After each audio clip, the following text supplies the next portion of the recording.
Bonsoir tout le monde, je suis Antoine. Gabriel, cet été, j'ai vraiment ressenti les effets du changement climatique. Il a fait si chaud. Et puis, il y a eu ces inondations dans le sud de la France.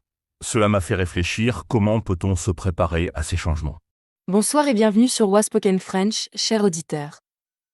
Antoine, tu as raison, le changement climatique n'est plus une théorie, c'est notre réalité quotidienne.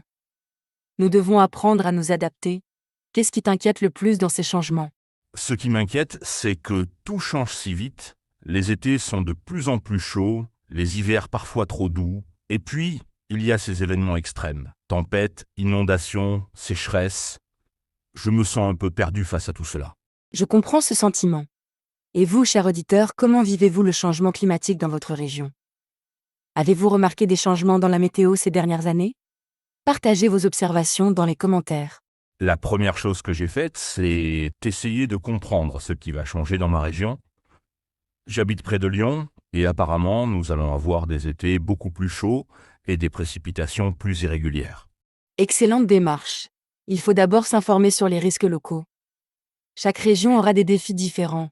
Le nord de la France n'aura pas les mêmes problèmes que le sud. As-tu trouvé des informations utiles? Oui, j'ai découvert que ma commune a un plan d'adaptation au changement climatique. Il prévoit plus d'espaces verts, des systèmes pour récupérer l'eau de pluie et des abris climatisés pour les grandes chaleurs. Parfait. Beaucoup de villes françaises développent ces plans d'adaptation. C'est important de se renseigner auprès de sa mairie. Ils connaissent les risques locaux et préparent des solutions. Mais que peut faire un individu comme nous? J'ai commencé par ma maison. L'été dernier, ma maison était un four. J'ai installé des volets extérieurs, changé les ampoules pour des LED qui chauffent moins, et j'ai même planté des arbres dans mon jardin pour faire de l'ombre. Excellente idée. L'isolation thermique devient cruciale. En hiver pour garder la chaleur, en été pour garder la fraîcheur. Et les arbres, c'est formidable. Ils rafraîchissent naturellement l'air autour de la maison. Et puis, j'ai aussi préparé une trousse d'urgence, avec de l'eau, des médicaments, des piles, une radio. On ne sait jamais quand il peut y avoir une coupure d'électricité ou un problème d'approvisionnement. Très sage. Et vous, cher auditeur, avez-vous une trousse d'urgence chez vous? Qu'est-ce que vous mettez dedans? Partagez vos conseils dans les commentaires. Antoine, qu'est-ce que tu as appris sur la gestion de l'eau? L'eau, c'est crucial. J'ai installé des récupérateurs d'eau de pluie pour arroser mon jardin, et j'ai appris à choisir des plantes qui consomment moins d'eau. Mon jardin est plus résistant à la sécheresse maintenant. Fantastique. C'est ce qu'on appelle un jardin sec ou méditerranéen. Même dans le nord de la France, ces techniques deviennent utiles. Il faut choisir des plantes locales qui supportent mieux les variations climatiques. J'ai aussi changé mes habitudes alimentaires. J'achète plus de produits locaux et de saison. C'est meilleur pour le climat. Et en plus, si les transports sont perturbés, j'ai accès à de la nourriture produite près de chez moi. Excellent réflexe. L'alimentation locale et de saison, c'est doublement bénéfique.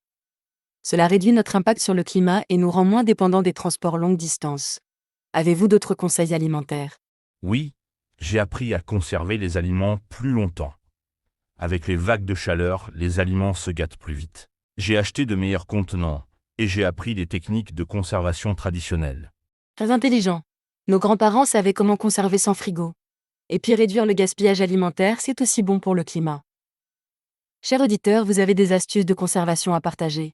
Une chose importante aussi, c'est de rester en contact avec ses voisins et sa famille. Pendant les canicules, il faut vérifier que les personnes âgées vont bien. Et en cas de problème, on peut s'entraider. Absolument essentiel. Le lien social est notre meilleure protection. Pendant les événements climatiques extrêmes, les communautés soudées s'en sortent mieux. Il faut cultiver ces relations de voisinage. J'ai aussi préparé ma voiture différemment. J'ai toujours une réserve d'eau, des couvertures et un kit de premiers secours. Si je suis bloqué quelque part à cause d'une tempête ou d'une inondation, je suis prêt. Très prévoyant. Et il faut aussi penser aux transports alternatifs. Si les routes sont bloquées, comment se déplacer? Vélo, transport en commun, marche. Il faut avoir plusieurs options. Chers auditeurs, comment vous déplacez-vous quand il y a des problèmes météorologiques? Avez-vous des alternatives à la voiture? Nous aimerions connaître vos solutions. Excellente question. Et parlons aussi d'économie d'énergie. Avec les changements climatiques, nous aurons peut-être des coupures d'électricité plus fréquentes. Comment vous préparez-vous, Antoine? J'ai acheté des panneaux solaires portables et des batteries externes. En cas de coupure, je peux au moins charger mon téléphone et avoir un peu d'éclairage. Et j'ai appris à vivre avec moins d'électricité. Parfait. L'autonomie énergétique devient importante. Même des petites solutions comme des lampes solaires peuvent faire la différence. Et psychologiquement, cela rassure de savoir qu'on peut se débrouiller. Parlons aussi de santé. Avec les changements de température et les nouveaux virus qui arrivent, il faut adapter sa pharmacie familiale. J'ai ajouté des médicaments contre la fièvre et des solutions de réhydratation. Très important. Le changement climatique affecte aussi notre santé. Allergies, problèmes respiratoires, déshydratation. Il faut se préparer à de nouveaux problèmes de santé. Avez-vous consulté votre médecin à ce sujet? Pas encore, mais c'est une bonne idée. J'ai aussi appris les signes des coups de chaleur et comment les éviter. C'est devenu essentiel avec ces canicules de plus en plus fréquentes. Essentiel. Et vous, cher auditeur, connaissez-vous les signes du coup de chaleur? Comment protégez-vous votre santé pendant les fortes chaleurs? Partagez vos conseils dans les commentaires. Une autre préparation importante, c'est financière. Les dégâts climatiques peuvent coûter cher. J'ai vérifié mon assurance habitation et j'essaie de mettre un peu d'argent de côté pour les réparations d'urgence. Très sage. Les assurances évoluent avec les risques climatiques. Il faut bien lire les contrats et comprendre ce qui est couvert. Inondations, tempêtes, grêles. Tous ces risques augmentent. Et puis, il faut aussi penser à l'évolution de son travail. Certains métiers vont changer avec le climat. Moi, je travaille dehors parfois, je dois adapter mes horaires pour éviter les heures les plus chaudes. Excellente adaptation. Beaucoup de secteurs doivent repenser leur organisation. Agriculture, construction, tourisme. Le changement climatique transforme notre façon de travailler. J'ai aussi commencé à apprendre de nouvelles compétences, jardinage, réparation, conservation d'aliments, des savoir-faire qui peuvent être utiles si les systèmes habituels sont perturbés. Formidable.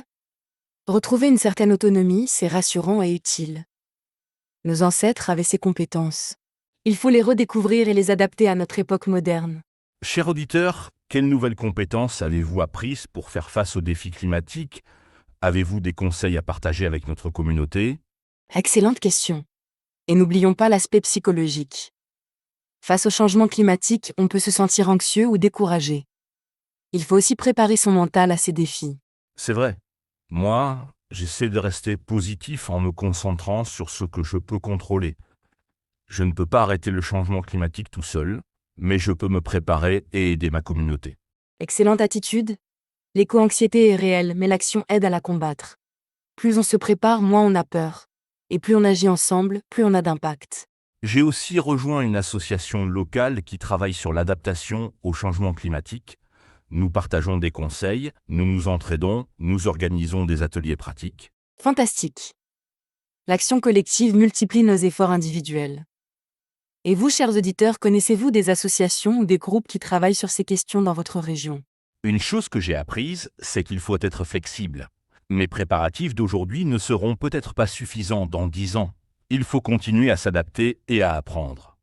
Absolument. Le changement climatique évolue, nos connaissances aussi. Il faut rester curieux, continuer à s'informer et adapter nos stratégies. C'est un processus continu, pas une préparation unique. Et il faut aussi garder espoir.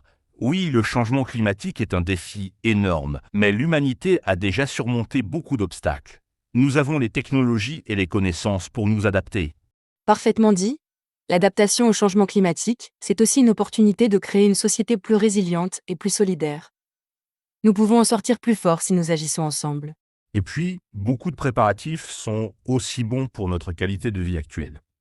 Manger local, avoir un jardin, connaître ses voisins, être en bonne forme physique, c'est bénéfique même sans changement climatique. Excellente observation. Se préparer au changement climatique, c'est finalement adopter un mode de vie plus sain et plus durable. C'est gagnant sur tous les plans. Pour finir, je encourageais nos auditeurs à commencer petit. Pas besoin de tout changer d'un coup. Une préparation à la fois, une adaptation à la fois. L'important, c'est de commencer. Parfait. Et vous, chers auditeurs, par quoi allez-vous commencer? Quelle sera votre première action pour vous préparer au changement climatique? Dites-le nous dans les commentaires. Merci à tous de nous avoir écoutés ce soir.